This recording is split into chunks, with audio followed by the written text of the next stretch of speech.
Janmanthan Hospital pioneers in world-class orthopedic, cardiology and multi-specialty care. Top 3 in Hyderabad, top 10 in South India. Attapur, Hyderabad. నమస్తే, welcome to Suman TV.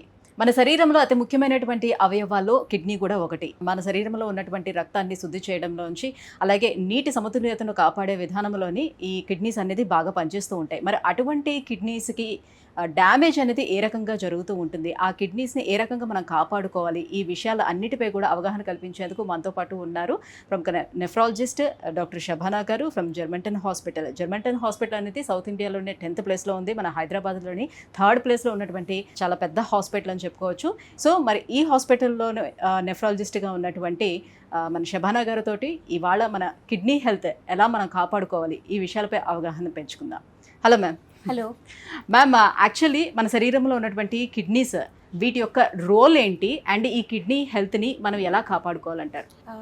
Actually kidney అనేవి మన బాడీలో 2 కిడ్నీలు ఉంటాయి. So మన kidney function ఏంటి అంటే, కిడ్నీ అనేది మన బాడీ నుంచి వేస్ట్ ప్రోడక్ట్స్ని అంటే విష పదార్థాలను మొత్తం రిమూవ్ చేస్తుంది, బయటికి పంపిస్తుంది. ప్లస్ మన బాడీని బీపీ మెయింటైన్ చేస్తుంది. ప్లస్ మన బాడీ నుంచి ఏమైనా యాసిడ్ బేస్ బ్యాలెన్స్ మెయింటైన్ చేస్తుంది.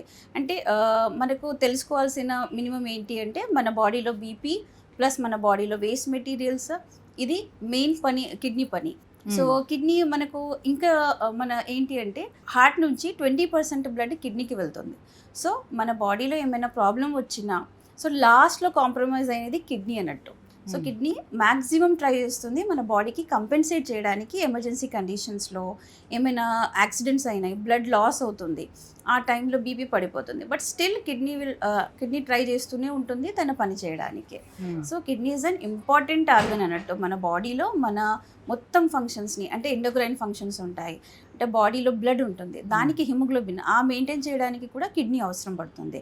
So even blood plus BP plus waste materials and తర్వాత యాసిడ్ బేస్ బ్యాలెన్స్, ఇవన్నీ దానికి కిడ్నీ చాలా అత్యంతగా అవసరం ఉంటుంది. సో కిడ్నీకి వచ్చేటువంటి ఈ ప్రాబ్లమ్స్ ఏవైతే ఉంటాయో ఇవి ఎన్ని రకాలుగా ఉంటాయి? యాక్చువల్లీ 2 కిడ్నీలు ఉంటాయి కాబట్టి మనకి ఒక్కొక్కసారి ఏమవుతుందంటే, పుట్టికతోనే కొందరికి ఒక్క కిడ్నీ మాత్రమే ఉంటుంది. అంటే సింగిల్ కిడ్నీ, సాలిటరీ కిడ్నీ, కంజనెంటల్ నుంచి సింగిల్ కిడ్నీ ఉంటుంది. ఆ తర్వాత ఇన్ఫెక్షన్స్ అవుతూ 2 కిడ్నీలో ఒక కిడ్నీ చిన్నగా అయిపోతుంది. కానీ మనకు దేవుడు ఇచ్చింది వరం ఏంటి అంటే, 2 కిడ్నీల్లో ఒక కిడ్నీ కూడా ఖరాబ్ అయినా ఆ ఉన్న ఒక కిడ్నీ కూడా మనకి చాలా మంచిగా పనిచేస్తుంది అన్నమాట. అది కంపెన్సేట్ చేసి ఆ కిడ్నీ లేకపోయినా ఒక కిడ్నీతో కూడా ఫంక్షన్ మెయింటైన్ చేస్తూనే ఉంటుంది. సో ఇంకా నెక్స్ట్ ఏంటి, కిడ్నీ ప్రాబ్లమ్స్ ఏంటి ఎప్పుడు వస్తాయి అంటే, ఒకవేళ కొన్ని రిస్క్ ఫ్యాక్టర్స్ ఉంటాయి. ఇప్పుడు అనుకోండి ఏజ్ 40 years ఉన్నాయి, వాళ్ళకు కూడా కిడ్నీ ప్రాబ్లమ్స్ వచ్చే ఛాన్సెస్ ఉంటుంది. సో ఇంకా నెక్స్ట్ రిస్క్ ఫ్యాక్టర్స్లో డయాబెటీస్. మన ఇండియాలో స్పెషల్లీ హైదరాబాద్లో డయాబెటీస్ హబ్స్ అంటారు అన్నట్టు. మన హైదరాబాద్ హబ్ డయాబెటీస్కి, ఎందుకంటే మన లైఫ్ స్టైల్ వల్ల. సో డయాబెటీస్ చాలా కామన్గా పెరుగుతుంది. Diabetes is one of the most common risk factor మన కిడ్నీ డిసీజెస్కి. సో ఎవ్రీ 3 డయాబెటీస్ పేషెంట్స్లో 3rd పేషెంట్కి కిడ్నీ ప్రాబ్లం కంపల్సరీగా ఉంటుంది. తర్వాత నెక్స్ట్ రిస్క్ ఎవరు అంటే BP patients, hyper tension. So hyper tension ఉన్న పేషెంట్స్లో సెకండ్ రిస్క్ ఫ్యాక్టర్ అది. ఒక 5 పేషెంట్స్ తీసుకున్నారనుకోండి బీపీ ఉన్న పేషెంట్స్లో, దాంట్లో ఒకరికి కిడ్నీ ప్రాబ్లం అంటే క్రానిక్ కిడ్నీ డిసీజ్ అని చెప్తాము. సో వాళ్ళకి అది వచ్చే ఛాన్సెస్ ఎక్కువ ఉంటుంది. తర్వాత రిస్క్ ఫ్యాక్టర్స్ ఎవరు అంటే ఒబేసిటీ, చాలా బరువు ఉన్నవాళ్ళు, బిఎంఐ ఎక్కువ ఉన్నవాళ్ళు, ప్లస్ ఫ్యామిలీ హిస్టరీ ఉంది, లేదు కిడ్నీలో సిస్ట్ ఉన్నాయి అనుకోండి. సో 2 కిడ్నీలో సిస్ట్ ఉన్నాయి, పాలిసిస్టిక్ కిడ్నీ డిసీజ్ అంటాము వాళ్ళకి. లేదు అంటే స్టోన్స్ ఉన్నాయి, కానీ ఆ స్టోన్స్ మళ్ళీ వస్తుంది, రికరెంట్ స్టోన్స్ వస్తున్నాయి, స్టోన్ అది ప్రాపర్ ట్రీట్మెంట్ అవ్వడం లేదు. సో దానివల్ల కూడా కిడ్నీ ప్రాబ్లమ్స్ రావచ్చు. లేదు అంటే రికరెంట్ యూరిన్ ఇన్ఫెక్షన్స్ వల్ల, ఒక కిడ్నీ ఆల్రెడీ చిన్నగా ఉంది, మళ్ళీ రికరెంట్ యూరిన్ ఇన్ఫెక్షన్స్ అవుతుంది, సో ఉన్న కిడ్నీ కూడా ఖరాబ్ అవుతుంది అనమాట. సో ఇలాంటి టైప్స్ ఆఫ్ కిడ్నీ డిసీజెస్ ఉంటాయి. సో రిస్క్ ఫ్యాక్టర్స్ ఇవన్నీ. కిడ్నీ డిసీజెస్ అంటే అక్యూట్ కిడ్నీ ఇంజురీ అంటాము. అంటే టెంపరీగా తాత్కాలికంగా కిడ్నీ అనేది పనిచేయడం తక్కువైంది, దాన్ని అక్యూట్ కిడ్నీ ఇంజురీ అంటే AKI అని అంటాము. అది ఎలా ఎప్పుడవుతుంది అంటే, మీ బాడీలో ఏమైనా ఇన్ఫెక్షన్ ఉన్నా, అంటే సెప్సిస్ అంటాము, బాడీలో ఇన్ఫెక్షన్ ఉంది, దీనివల్ల అయినా కావచ్చు, జ్వరం వల్ల కావచ్చు, యూరిన్ ఇన్ఫెక్షన్ వల్ల కావచ్చు, లేదు లంగ్ ఇన్ఫెక్షన్ వల్ల కావచ్చు. సో మల్టిపుల్ ఫ్యాక్టర్స్ వల్ల మీ బాడీలో సెప్సిస్ ఉంది. ఆ సెప్సిస్ అనేది టైంకి ట్రీట్మెంట్ కాలేదు, దెన్ లాస్ట్లో కిడ్నీ మీద ఎఫెక్ట్ అవుతుంది. సో ఆ Okay. టైం వరకు కిడ్నీ హెల్ప్ చేస్తూనే ఉంటుంది. ఇంకా మెడిసిన్స్ ఉంటాయి, కొన్ని డ్రగ్స్ ఉంటాయి, అంటే కిడ్నీకి మంచి కానివి డ్రగ్స్ ఉంటాయి, pain killers or antibiotics without any prescription తీసుకుంటూనే ఉంటాము. సో దానివల్ల కూడా కిడ్నీ డ్యామేజ్ అవుతుంది. First thing acute kidney injury, అది టెంపరీ. దానికి ఆ టెంపరీకి కాజ్ చూసి ఒకవేళ స్టోన్ వల్ల అబ్స్ట్రక్ట్ అయిపోయింది, ఆ స్టోన్ తీసేసాము, సో అప్పుడు కిడ్నీ ఫంక్షన్ మళ్ళీ రికవర్ అవుతుంది. ఆ ఇన్ఫెక్షన్ ఉంది, ఇన్ఫెక్షన్ తీసేసాము, మళ్ళీ కిడ్నీ రికవర్ అవుతుంది. లేదు వేరే రీజన్స్ ఉన్నాయి, బీపీ పడిపోయింది, దానికి మనం కరెక్ట్ చేస్తున్నాము. హార్ట్ ప్రాబ్లం టెంపరీగా వచ్చింది, దానికి కూడా కరెక్ట్ చేస్తున్నాము. సో ఇవన్నీ టెంపరీ రీజన్స్. ఏకేఐ, అది ఏకేఐ అనేది మోస్ట్లీ 2 వీక్స్ తర్వాత రిజాల్వ్ అయిపోతుంది. అది కాలేదు అనుకోండి, అప్పుడు 2 వీక్స్ నుంచి మనకు 3 మంత్స్ వరకు అక్యూట్ కిడ్నీ డిసీజ్ అంటాము, ఏకేడి అంటాము. అంటే మెయిన్గా చూసేది ఏంటి అంటే విష పదార్థంలో బ్లడ్ యూరియా క్రియాటినిన్ అని చూసుకుంటాము. సో అవి ఇంకా 2 వీక్స్లో రికవర్ కాలేదు. ఒక పేషెంట్ సెప్సిస్తో అడ్మిట్ అయ్యారు, ఇన్ఫెక్షన్తో అడ్మిట్ అయ్యారు, డిశ్చార్జ్ అయ్యారు 2 వీక్స్ తర్వాత. బట్ స్టిల్ వచ్చినప్పుడు క్రియాటినిన్ 6 ఉంది, తర్వాత వెళ్ళేటప్పుడు క్రియాటినిన్ 2 ఉంది. 6 నుంచి 2 అంటే తగ్గింది అనుకుంటారు, ఓకే తగ్గింది, కానీ 2 అనేది కూడా ఎక్కువని అన్నట్టు. సో నార్మల్గా మనకు లెస్ దెన్ 1.2 ఉండాలి క్రియాటినిన్. సో ఆ 2 కూడా స్టిల్ ఆయనకి రికవర్ అవ్వలేదు. 2 వీక్స్ నుంచి మళ్ళీ ఆ 3 మంత్స్లో ఆ 2 అలాగే కంటిన్యూ అవుతుంది అనుకోండి. సో అప్పుడు మళ్ళీ మనము అవసరమైతే కిడ్నీ నుంచి చిన్న ముక్క తీసి పరీక్షకు అవసరం ఉంటే అది కూడా చేసుకుంటాం. లేదు ఆల్రెడీ వేరే ప్రాబ్లమ్స్ వల్ల అలా అవుతుంది అంటే సేమ్ ఆయనకి ట్రీట్మెంట్ వేరేగా ఉంటుంది. సో అది ఆ 2 వీక్స్ నుంచి 3 మంత్స్కి అక్యూట్ కిడ్నీ డిసీజ్ అంటాము. సో దానికి కూడా చూసుకుంటాం, ఎందుకు ఈ స్టేజ్లో ఉన్నాడు పేషెంట్, ఇంకా బయాప్సీ ఏమైనా అవసరమా, లేకుంటే ఇంకా ట్రీట్మెంట్ చేంజ్ చేయాలా, లేదు తర్వాత ఆయన కంటిన్యూ అయిపోయింది 3 మంత్స్ తర్వాత కూడా. సో అప్పుడు chronic kidney disease. So AKI, AKD, CKD అన్నట్టు. అంటే కంప్లీట్ గా డ్యామేజ్ అయిపోయే స్టేజ్ ని ఇంకా మనం సికేడి అంటాం. సికేడి అంటే పర్మనెంట్ గా డ్యామేజ్ అన్నట్టు. పర్మనెంట్ గా డ్యామేజ్ స్టేజెస్ లో ఉన్నాయి, కంప్లీట్ డ్యామేజ్ కాదు, ఇంకా దాంట్లో కూడా స్టేజెస్ ఉంటాయి. సో దాంట్లో మనకు 5 స్టేజెస్ ఉంటాయి క్రానిక్ కిడ్నీ డిసీజ్లో. సో ఆ స్టేజెస్కి మన క్యాన్సర్ స్టేజెస్కి భయపడొద్దు, స్టేజ్ 3 అంటే ఏంటి అలా అని. ఇది ఎలా క్యాలిక్యులేట్ చేస్తాము స్టేజ్ అంటే, చిన్న క్యాలిక్యులేటర్ ఉంటుంది, ఆన్లైన్ క్యాలిక్యులేటర్ ఉంటుంది, ఈజిఎఫ్ఆర్ అని అంటాము. బేసిక్గా మన కిడ్నీలో నెఫ్రాన్స్ అని ఉంటాయి, ఒక కిడ్నీలో 1.2 మిలియన్ నెఫ్రాన్స్ ఉంటాయి. సో ఆ చిన్న ఈ నెఫ్రాన్ అనేది ఆ 1.2 మిలియన్ ఒక నెఫ్రాన్లో ఎంత ఫంక్షనింగ్ అనేది జిఎఫ్ఆర్ ఉంటుంది. సో గ్లోబులర్ ఫిల్టరేషన్ అంటే ఎంత పర్సెంటేజ్ మనకు ఫిల్టర్ చేస్తుంది అనేది. సో ఆ ఫిల్టరేషన్ రేట్ మనం ఆన్లైన్లో క్యాలిక్యులేట్ చేస్తాం. పేషెంట్ క్రియాటినిన్ ఎంత ఉంది, సపోజ్ ఒక పేషెంట్ ఇప్పుడు ఈరోజు వచ్చిన ఒక young patient around 38 years, is known case of hyper tension. ఆయన యాక్చువల్లీ బీపీ ఉంది కూడా తెలియదు, జస్ట్ ఎలా వచ్చాడంటే హెడేక్, ఫ్రీక్వెంట్ హెడేక్స్తో వచ్చాడు. సో ఫ్రీక్వెంట్ హెడేక్స్, ఆ హెడేక్స్ని కూడా ఆయన చూపించుకోలేదు. సో తర్వాత స్టార్ట్గా మెల్లగా కాళ్ళ వాపులు స్టార్ట్ అయినాయి. సో అప్పుడు ఆయన లోకల్ దగ్గర వెళ్తే అప్పుడు క్రియాటినిన్ అనేది 8.3 ఉంది. సో ఈరోజు ఓపీకి వచ్చాడు. కిడ్నీ ప్రాబ్లమ్స్ లో సిమ్టమ్స్ అనేవి అందరికీ ఒకలానే కనిపిస్తుందా, డిఫరెంట్ గా ఉంటుంది? ఎందుకంటే కాలు వాపులు అనేది ఒకదాన్ని మనం బేస్ చేసుకోవాలి. అదే కిడ్నీ ప్రాబ్లం అనేది ఏంటి అంటే మనకి సిమ్టమ్స్ సైలెంట్ డిసీజ్ అన్నట్టు, అది బ్యాడ్ లక్ అన్నట్టు. ఎందుకంటే సిమ్టమ్స్ మీకు స్టేజ్ 4 వచ్చే వరకు సిమ్టమ్స్ ఉండవు కిడ్నీ ప్రాబ్లంలో. సో అంటే అర్లీ సైన్స్ కొన్ని ఉంటాయి, కానీ అందరు దాన్ని గుర్తుపట్టరు. అర్లీ సైన్స్ అంటే ఏంటి, నైట్ పూట ఎక్కువ యూరిన్ రావడము, ఆర్ నీరసంగా ఉండడము. సో అది అర్లీ సైన్స్, అది వాళ్ళు ఎక్కువ మాటికి గమనించారు. ఎందుకంటే మన డైలీ యాక్టివిటీస్లో మనము అది మామూలుగా కదా, మనం పని చేసుకుంటాం, అలసిపోతాము అని అలా అనుకుంటాం. సో అది బ్యాడ్ లక్. సో పేషెంట్ వచ్చినప్పుడు స్టేజ్ 5. సో స్టేజ్ 5 డయాలసిస్ అవసరం పడుతుంది. బట్ డయాలసిస్కి అంతగా తొందరగా ఒప్పుకోరు. సిమ్టమ్స్ చూసుకుంటాం మళ్ళీ. స్టేజ్ 5లో కూడా సిమ్టమ్స్ ఉన్నాయనుకోండి, వాపులు వస్తున్నాయి, దమ్ము ఆయాసం ఉంది, ఆకలి చాలా తక్కువ ఉంది, యూరిన్ రావడం లేదు అంటే అప్పుడు డయాలసిస్ చెప్తాము. లేదు ఈ యంగ్ పేషెంట్కి ఎందుకు వచ్చింది కిడ్నీ ప్రాబ్లం అంటే, ఆయనకి యాక్చువల్లీ హైపర్ టెన్షన్ ఉంది, 2 కిడ్నీ సైజ్ కూడా చిన్నగా ఉన్నాయి. సో ఆ 2 కిడ్నీ సైజ్ చిన్నగా ఉంది కాబట్టి కిడ్నీ ప్రాబ్లం ముందు నుంచే ఉంది, కానీ తెలవడం మాత్రం ఆయనకి లేట్ స్టేజ్ 5లో తెలిసింది. సో అది బై బర్త్ అట్లా ఉన్నాడు. బై బర్త్ అంటే బై బర్త్ చెప్పడం కష్టము, బట్ డ్యూరింగ్ ఈ 35 years ఏజ్లో ప్రాబబ్లీ హైపర్ టెన్షన్ వచ్చినప్పుడు అప్పుడే వచ్చి ఉంటే మనకు ఆ స్టేజ్ సైజ్ కూడా కొంచెం మెయింటైన్ చేయడానికి ఉంటుంది. సో అంటే రీనల్ ఆర్టరీ స్టెనోసిస్ అవన్నీ ఉంటాయి అన్నమాట. సో దానివల్ల కూడా అలా ప్రాబ్లం రావచ్చు. సో బేసిక్గా కన్ఫ్యూజ్ కాకుండా ఏంటి అంటే, క్రానిక్ కిడ్నీ డిసీజ్ అనేది మనకు పర్మనెంట్ కిడ్నీ డ్యామేజ్ అయినట్టు. బట్ ఆ డ్యామేజెస్ కూడా కంప్లీట్ డ్యామేజ్ అని కాదు. కంప్లీట్ డ్యామేజ్ ఎప్పుడు అంటాము, స్టేజ్ 5లో అప్పుడు కిడ్నీ ఫంక్షనింగ్ లెస్ దెన్ 15% ఉన్నప్పుడు కంప్లీట్ డ్యామేజ్ అంటాం. సో స్టేజ్ 1 to 5 వరకు ట్రీట్మెంట్ ఉంటుంది. కంప్లీట్ డ్యామేజ్ అయినాక తర్వాత కూడా ట్రీట్మెంట్ ఉంటుంది. సో దీనికి ఓన్లీ వన్ థింగ్ ఏంటి అనేది అంటే సిమ్టమ్స్ లేట్గా వస్తాయి. సో అర్లీ మనము తొందరగా ఈ రిస్క్ ఫ్యాక్టర్స్లో ఉన్న వాళ్ళు మనము తొందరగా ప్రివెన్షన్ చేయడానికి మనం ఫాలో అప్ స్క్రీన్ చేసుకుంటూ ఉండాలి. అంటే 2 కిడ్నీలు ఒకవేళ డ్యామేజ్ అయిపోతే ట్రాన్స్ప్లాంట్ చేయించుకోవడానికి ఎన్ని రోజులు మినిమం టైం వాళ్ళకు ఉంటుంది? యాక్చువల్లీ అదే ఇప్పుడు 2 కిడ్నీలు డ్యామేజ్ అయిపోయినాయి స్టేజ్ 5లో. ఇప్పుడు నేను చెప్పిన పేషెంట్కి సేమ్ స్టేజ్ 8.3 అంటే ఆయన kidney functioning less than 10%. So ఒకవేళ పేషెంట్ విల్లింగ్ ఉన్నారనుకోండి, డయాలసిస్కి ఫస్ట్ థింగ్ మినిమం అంటే ఆయన పేషెంట్ బాడీలో మొత్తం మనము ఫస్ట్ మెయింటైన్ చేయాలి.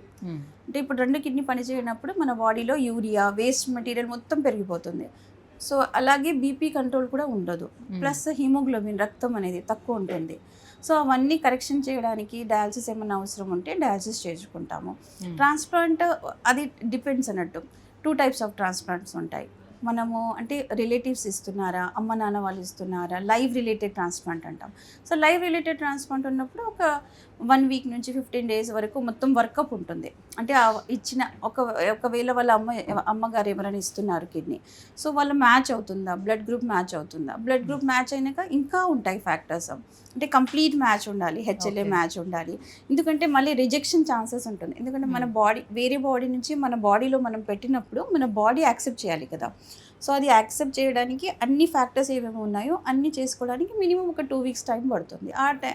ఆ టైంలో పేషెంట్ని స్టెబిలైజ్ చేసుకుంటాము. అంటే రీసెంట్గా నేను ఒక పేషెంట్ని చూశాను, తను 2 years బ్యాక్ కిడ్నీ ట్రాన్స్ప్లాంట్ అయ్యింది, మదరే డొనేట్ చేశారు. సో 2 years బాగానే ఉన్నాడు, మళ్ళీ అదే కిడ్నీ ఇష్యూతో ఆయన రీసెంట్గా చనిపోయాడు కూడా. సో ఎలా ఉంటుంది అలా? సో అది అన్ని పేషెంట్స్లో కాదు, అన్ని ట్రాన్స్ప్లాంట్ పేషెంట్స్లో అలాంటి కాదు.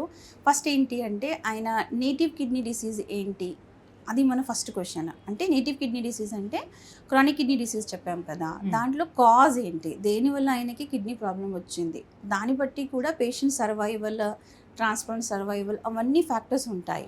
సో డోనార్ ఫ్యాక్టర్స్, మళ్ళీ రెసిపియంట్ ఫ్యాక్టర్స్ ఇవన్నీ ఉంటాయి. అంటే చనిపోయారు అంటే ఆ 2 yearsలో మదర్ ఇచ్చారు, సో మదర్ ఇచ్చారు అంటే మంచి మ్యాచ్ ఉన్నట్టు. బట్ స్టిల్ మళ్ళీ కిడ్నీ అంటే చనిపోయిన కిడ్నీ ప్రాబ్లం వల్ల చనిపోయారా, లేదంటే వేరే ఇన్ఫెక్షన్స్ వల్ల చనిపోయారా, అది కూడా ఒక రీజన్ ఉంటుంది. ఎందుకంటే కొన్నిసార్లు ఏమవుతుందంటే కిడ్నీ పేషెంట్స్కి ఇమ్యూనిటీ, మనం ఇమ్యూనో సప్రెషన్స్ ఇస్తాము, అంటే కొన్ని మెడికేషన్స్ ఇస్తాము ఇమ్యూనిటీని సప్రెస్ చేయడానికి. సో ఆ టైంలో ఆయనకి ఇన్ఫెక్షన్స్ వచ్చే ఛాన్సెస్ ఉంటుంది. ఆ దాంట్లో ఏమైనా రీజనా, లేదు అంటే ఆయనకు ముందు ఉన్న కిడ్నీ ప్రాబ్లం మళ్ళీ రికర్ అయిందా, లేదు ఆయన ఎన్ని రకాల ఫ్యాక్టర్స్ ఉంటాయని చూడాలి, అన్ని ఫ్యాక్టర్స్ చూడాలి. సో అది అందుకే భయపడద్దు ట్రాన్స్ప్లాంట్ నుంచి. మోస్ట్లీ ట్రాన్స్ప్లాంట్ సక్సెస్ఫుల్గానే ఉంటాయి. ఎంతవరో కొందరు ఉంటారు వాళ్ళకి ఇలాంటివి అవుతూ ఉంటాయి అన్నట్టు. సో డయాలసిస్ వరకు వచ్చేటప్పుడు కూడా అందరికీ ఉన్నటువంటి భావన ఏముంటుందంటే, నేను డయాలసిస్కి వెళ్తున్నాను అంటే నా కిడ్నీ కంప్లీట్గా డ్యామేజ్ అయిపోయింది, అందుకే నేను డయాలసిస్కి వెళ్తున్నాను. వన్స్ డయాలసిస్ స్టార్ట్ చేసామంటే ఇంక లైఫ్ లాంగ్ నేను దీని మీద వెళ్లాల్సి ఉంటుంది, ఎన్ని రోజులు బతికితే అన్ని రోజుల వరకు చేయించుకోవాలని. ఎంతవరకు కరెక్ట్?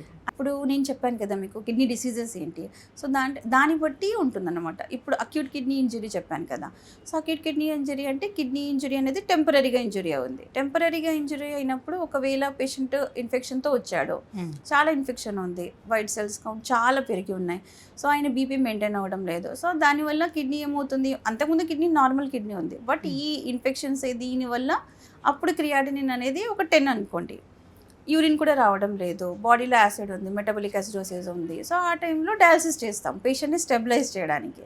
సో ఆ డ్యూరింగ్ పీరియడ్ ఆఫ్ 2 weeksలో పేషెంట్ రికవర్ అయిపోయాడు, 10 నుంచి క్రియాటినిన్ 2కి వచ్చేసింది, 3 డయాలసిస్ చేసాము. సో మళ్ళీ ఆయనకి డయాలసిస్ అవసరం ఉండదు, బట్ ఆయనకి నెఫ్రాలజిస్ట్తో ఫాలో అప్ ఉండాలి, ఇంకా 2 ఎందుకు ఉంది అని.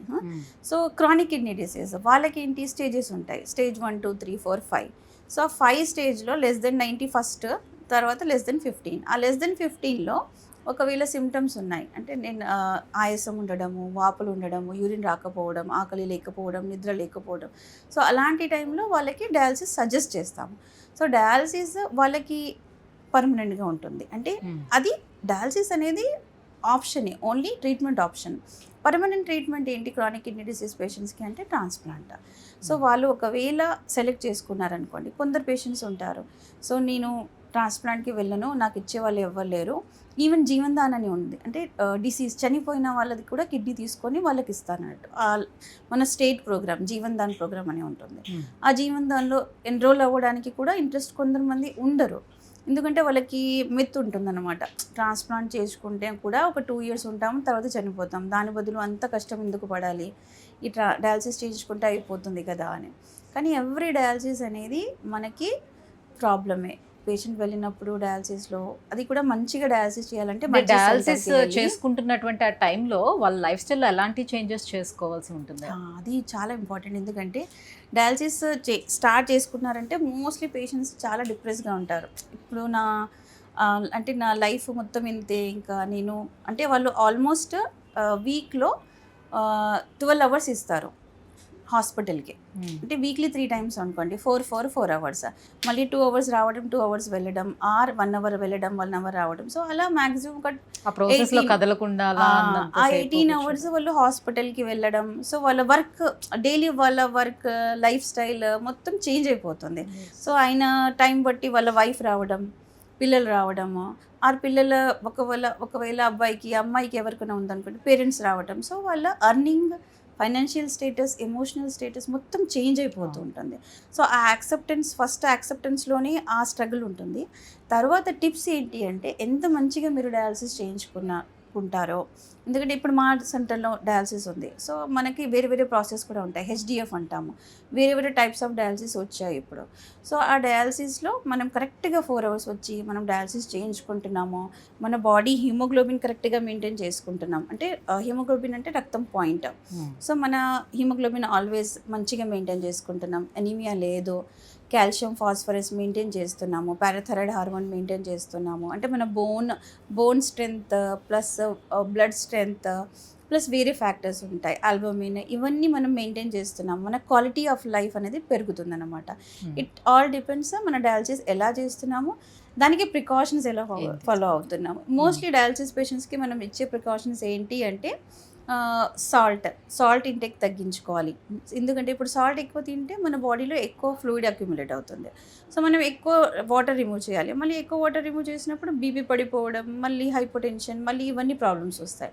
సో అలా రాకుండా సాల్ట్ ఇంటేక్ తగ్గించాలి, వాటర్ ఇంటేక్ తగ్గించాలి, ఇది 2 main ఇంపార్టెంట్ థింగ్స్.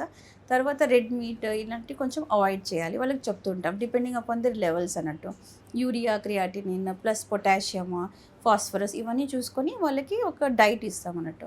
కరెక్ట్గా అడహరెన్స్గా మంచిగా కంప్లైంట్స్గా ఉంటే ఏమి ప్రాబ్లం రాకుండా కూడా 13 years డయాలసిస్ ఉన్న పేషెంట్స్ కూడా ఉన్నారు. వాళ్ళు వాళ్ళ బిజినెస్ చేసుకుంటూ ప్లస్ డయాలసిస్ చేసుకున్న పేషెంట్స్ కూడా చాలా మంది ఉన్నారు. ఓకే, అన్ని ఇయర్స్ కూడా ఉన్నారు. మ్యామ్, ఇప్పుడు జనరల్లీ మనకి హార్ట్ అటాక్స్ లైక్ వాల్స్లోని బ్లాక్స్ ఏర్పడేటప్పుడు స్టంట్స్ వేస్తారనే విషయం చాలా మందికి తెలుసు. అలాగే వీటికి కూడా కిడ్నీస్ కూడా స్టంట్స్ వేసే అవసరం ఎప్పుడు ఏర్పడుతుంది? అంటే అది డీజీ స్టంట్ అంటాము. అంటే ఇప్పుడు కిడ్నీ డిసీజెస్లో స్టోన్స్ కూడా ఒక రీజన్ కిడ్నీ ప్రాబ్లం రావడానికి. సో ఒకవేళ అనుకోండి 2 kidneys ఉన్నాయి, కానీ రికరెంట్గా యూరిన్ స్టోన్స్ వస్తున్నాయి, కిడ్నీ స్టోన్స్ వస్తున్నాయి. సో ఆ స్టోన్స్ అనేది ఎక్కడ ఉన్నాయి అంటే కిడ్నీ లోపల ఉన్నాయా, లేకుంటే యూరేటర్స్ ఉంటాయి, ట్యూబ్స్లో ఉన్నాయా, లేదంటే బ్లాడర్లో ఉందా, ఎక్కడుంది, దాన్ని బట్టి స్టంట్ వేస్తారన్నమాట. సో ఆ స్టంట్ ఏంటి అంటే జస్ట్ మనకి కిడ్నీ ప్యాసేజ్ కోసము. సో అలాంటి డీజీ స్టంట్స్ ఉంటాయి, అది టెంపరీగా వేస్తారు, టెంపరీగా వేసేసి మళ్ళీ 6 weeks to 6 months తీసేస్తారు depending upon the quality of the stunt.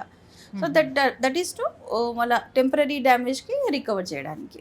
Okay, అలానే స్టోన్స్ గురించి మాట్లాడుతున్నాం కాబట్టి ఈ స్టోన్స్ కూడా ఎన్ని రకాలుగా ఉంటాయి? స్టోన్స్ చాలా రకాలుగా ఉంటాయి, uric acid stones, oxalate stones, cystine stones. So సమ్మర్లో హైడ్రేట్ చేసుకుంటారు, బట్ వింటర్ వచ్చినప్పుడు, రెయినీ సీజన్ వచ్చినప్పుడు హైడ్రేట్ చేయము మనం. సో ఆ టైంలో మళ్ళీ స్టోన్స్ పేషెంట్స్ బ్యాక్ వస్తూ ఉంటారు, ఎందుకంటే వాళ్ళు హైడ్రేషన్ అనేది తక్కువ చేసేస్తారు. సో ఆ స్టోన్స్ని మనము లైఫ్ స్టైల్ అగైన్ స్టోన్ రిక్కర్ ఎందుకు అవుతుంది అనేది ఒకవేళ స్టోన్ టెస్ట్ ఉంటుంది, కొన్ని హెరిడిటరీ కూడా ఉంటుంది, జెనెటిక్ మన పేరెంట్స్కి Okay. ఉంటే మన అమ్మ నాన్న వాళ్ళకి ఇంకా వాళ్ళ ఫ్యామిలీలో అలా ఉంటే మనకు కంటిన్యూ అవుతున్నాయి అనమాట. దాన్ని కూడా వర్కప్ చేయాలి. సో ఒకవేళ చిన్న అబ్బాయి వచ్చాడు ఒక లెస్ దెన్ 5 years, వాళ్ళ రీజన్ డిఫరెంట్ ఉంటుంది, సో వాళ్ళకి వర్కప్ చేస్తాము. సో ఇలా స్టోన్ వర్కప్ కూడా ఉంటుందన్నమాట. రికరెంట్ స్టోన్స్ వచ్చిన వాళ్ళు వర్కప్ చేయించుకుంటే చాలా మంచిది. అంటే 24 hours టెస్ట్ చేస్తాము, వాళ్ళ యూరిన్ నుంచి ఏమైనా కాల్షియం ఆక్సిలేట్స్ ఏమైనా వెళ్తున్నాయా, ఎందుకు ఇంత స్టోన్ ఫార్మర్గా ఎందుకున్నాడు అని అది వర్కప్ చేయాలి. టిప్స్ అంటే వాళ్ళు hydration main important, water and life style changes, అంతే. లైఫ్ స్టైల్ చేంజెస్లో స్మోకింగ్, అంటే వాటర్ ఆల్కహాల్ తక్కువ తీసుకున్న వాళ్ళలోనే ఖచ్చితంగా మనం స్టోన్స్ అనేది చూస్తామా? అలా అంటే ఏమైనా 100% ఉంటుందా? అని ఉండదు, but it all depends on genetic factors, hereditary factors, life style, మన ఇవన్నీ దాన్ని బట్టి. బట్ మన బాడీకి వాటర్ అనేది చాలా ఇంపార్టెంట్. సో మినిమం ఒక 2.5 to 3 liters తీసుకుంటే మన స్కిన్ హైడ్రేషన్ ఉంటుంది, అది కూడా ఇంపార్టెంట్. ఆ స్కిన్ బ్యూటీ అనుకొని అట్లీస్ట్ మనం వాటర్ తాగినా మనం సేఫ్గా ఉంటాం అన్నట్టు. ఎక్కువగా ఈ స్టోన్స్ అనేది విమెన్ తో కంపేర్ చేసేటప్పుడు మెన్ లోనే ఎక్కువగా చూస్తా ఉంటారు. ఎందుకంటే ఎందుకు women ఎక్కువ తక్కువ? వాళ్ళు బయట పని చేస్తారు, సన్ ఎక్స్పోజర్ ఎక్కువ ఉంటుంది, సో కొంచెం నెగ్లిజెన్స్ ఉంటుంది, హెల్త్, సో అవన్నీ ఉంటాయి. కాబట్టి hydration is main important thing. Farmers ఉంటారు, వాళ్ళు కూడా ఎండలో పని చేస్తూనే ఉంటారు, సో వాళ్ళలో కూడా కిడ్నీ డిసీజ్ వచ్చే ఛాన్సెస్ కూడా ఎక్కువ ఉంటుంది. Hmm. సో ఎన్విరాన్మెంటల్ ఎఫెక్ట్ అంటాం, స్ట్రెస్. సో ఎన్విరాన్మెంటల్ స్ట్రెస్ వల్ల కిడ్నీ ప్రాబ్లమ్స్ చాలా వస్తున్నాయి. Not only stones, chronic kidney disease, Uddanam అలాంటి దగ్గర కూడా వాళ్ళ ఎన్విరాన్మెంట్ బట్టి మనకు కిడ్నీ డిసీజ్ వచ్చిందనమాట. So Okay. That is also very important. Hydration maintain చేయాలి. మీరు ఎక్కడున్నా ఒక చిన్న వాటర్ బాటిల్ 500 ml, సో అలా తీసుకొని వాటర్ తాగొచ్చు. సమ్మర్ వచ్చేసింది కాబట్టి సమ్మర్లో వాటర్ ఎక్కువ తీసుకోవాలి, దాహం కూడా వేస్తూ ఉంటుంది యాజ్ యూజువల్గా. కానీ చాలామంది వాటర్ ప్లేస్లో ఎక్కువగా డ్రింక్స్ తీసుకోవటానికి ఇష్టపడుతూ ఉంటారు. సో అలాంటి కూల్ డ్రింక్స్ ఎక్కువగా తీసుకోవటం మూలంగా కిడ్నీ మీద ఎలా ఎఫెక్ట్ పడుతుంది? డెఫినెట్గా 100% ఆ soft drinks, quality soft drinks ఏమేమి ఉంటాయో దానివల్ల డెఫినెట్గా ప్రాబ్లం ఉంటుందన్నమాట. సో ఆ సాఫ్ట్ డ్రింక్స్ని అవాయిడ్ చేయాలి. ఎందుకంటే soft drinks is nothing but sugar drink and it is full of uric acid. So మన బాడీలో ఒకవేళ కిడ్నీ ప్రాబ్లం ఆల్రెడీ ఉందనుకోండి, మనం సాఫ్ట్ డ్రింక్ తీసుకునే ఉన్నాం, సో దానివల్ల ఇంకా కిడ్నీ డ్యామేజ్ పెరుగుతూ ఉంటుంది. సో ఆ సాఫ్ట్ డ్రింక్స్ని అవాయిడ్ చేయాలి. దాని బదులు వాటర్ ఆర్ బటర్ మిల్క్ అలాంటిది తీసుకోవచ్చు.